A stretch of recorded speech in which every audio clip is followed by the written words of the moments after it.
My name is Rapp, actually Conrad, but I go by Connie. I was born and raised in upstate New York and moved to California back in 1968 after I got out of the military.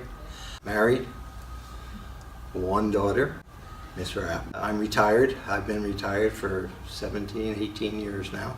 I worked for an air cargo company for 33 years.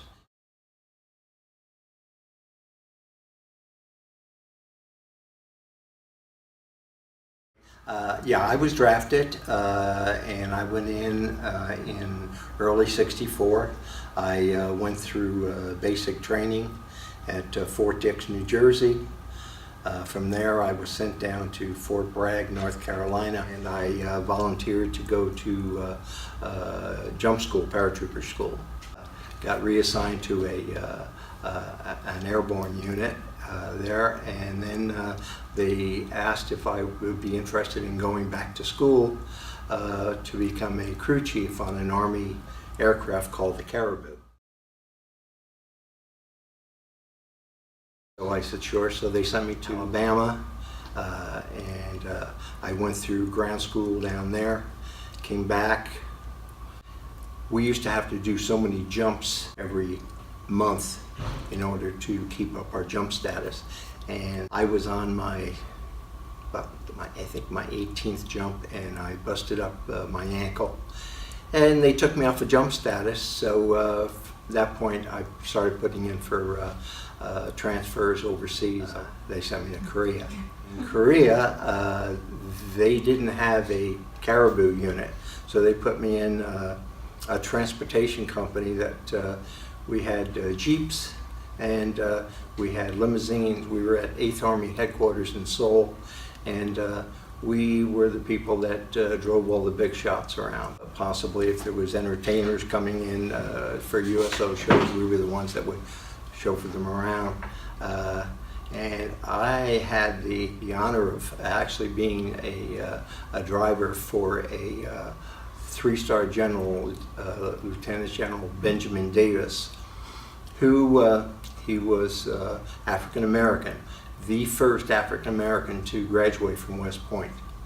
His father was the first Army general of African American descent. And General Davis was also a part of a famous group back in World War II, the Skokie Airmen. He was a commander of one of the units of that troop. Anyway, stayed in Korea for only about 5 months. I put in a request for Vietnam. That was when Vietnam was just starting to heat up a little. This is in '65. My request came back approved within a matter of like 3 weeks, and went back home for 2 weeks on leave, and then went to Vietnam. They assigned me to a Caribou unit there, the 61st Aviation Company, and we were in Vung Tau, which was about 40 miles south of Saigon. We weren't getting shot up every day or anything. The only time that we ever seen a lot of action was when we were out flying during the day, because this type of aircraft is mainly used for resupply. So, and it's called a STOL aircraft, short takeoff and landing. It can get into a spot on a dirt strip in under 800 feet. It can land and take off. So we used to resupply a lot of the special forces teams that were way out in the boonies. Anyway, in order to complete this tour, when I requested to be transferred to Vietnam, I had to extend about 6 or 7 months. During the last 2 months there was the most exciting and unluckiest. We were coming in one day to resupply a special forces camp, and we always used to radio in ahead of time to make sure the field was secure. And when we got an answer back, it was sort of like you could barely hear them talking. Well, they were whispering, and they said yes, they were secure. Well, we were carrying ammunition. They were under fire. We went into land, and our aircraft got shot up. I was wounded in the leg. The other crew chief on board was also wounded. Pilot immediately averted the landing, and we took off and went to Saigon. We were at this base. It was an old French air base, and we lived in these old barracks, these French barracks that had like 18, 20-foot ceilings. We lived in those. We had a mess hall where we would go in every day and have a regular breakfast. I mean, we could order how we wanted our eggs cooked and everything else. Usually about 7 o'clock, we'd go and start checking out our aircraft, make sure any maintenance that we had written up the day before had been pulled on it, get our orders for the day, which usually consisted of flying from Vung Tau up to Saigon, where all the supplies and everything would be. Mr. Rapp was a decorated soldier and took time to tell us about each of his medals. The next one is the Army Commendation Medal, because I suggested that they go about ordering supplies for the aircraft in a different manner that would speed things up. This one here is the Vietnam campaign ribbon, and I've got three stars on that. That's for I was involved in 3 major campaigns while I was in Vietnam. And then this one is the Vietnamese Service Medal, which was awarded at that time by the South Vietnamese government. And then these bigger wings, that's my crew wings for being a crew member. This is my paratrooper wings here. And these are like my rank, Spec 5, Specialist 5th Class. We would be shot at probably on a daily basis by, by just, Charlie was down there with his little AK-47 and happened to see a plane. We used to fly low and slow, so we were a fairly easy target, but we would get shot at and not even realize it until we got back to the base in the evening and start checking the plane out and say, oh, we got hit here, we got hit there. But this one here was what they used if you were wounded or killed, so that you could be identified when you got back to, when they got you or your body back to. Back in the day when Vietnam was hot and heavy, there was a group that started trying to memorialize and remember all those guys that were missing in action or POWs.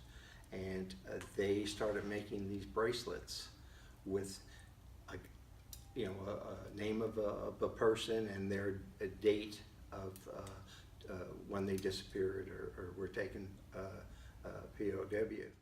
Soon after Vietnam had ended, Mr. Rapp found out the person on his bracelet was released as a prisoner.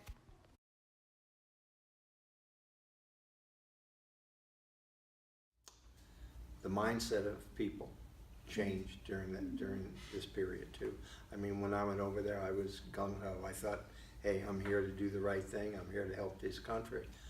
But by the time I got home, and after like 6 months or so, I started thinking, well, maybe this was not the right move for us to make, So my mind did change about the war afterwards.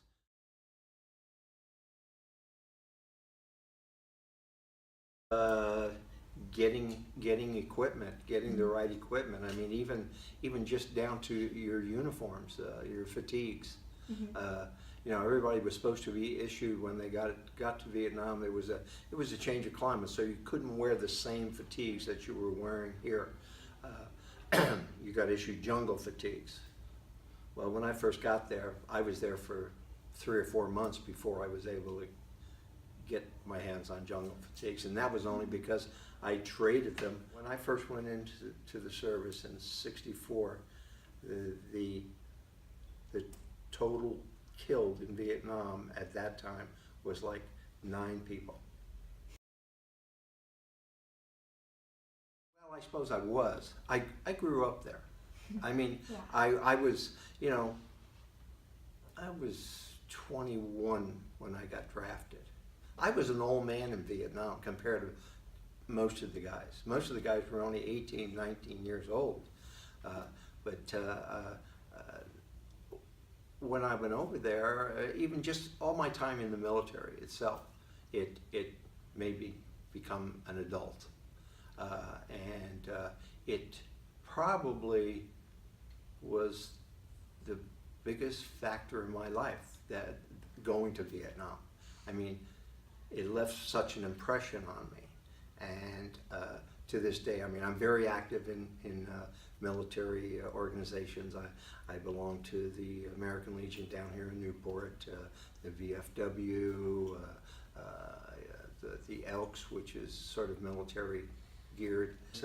It was my honor to really serve my country, and I still feel that way.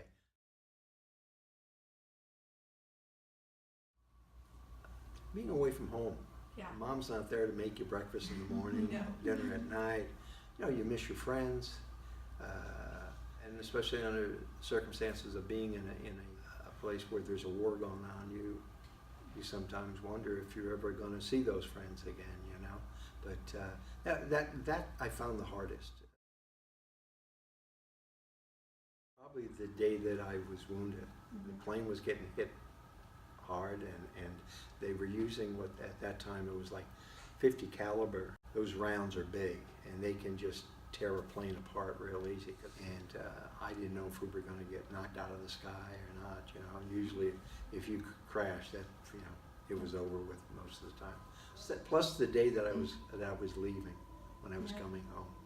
What they would do is they would send everybody at that time.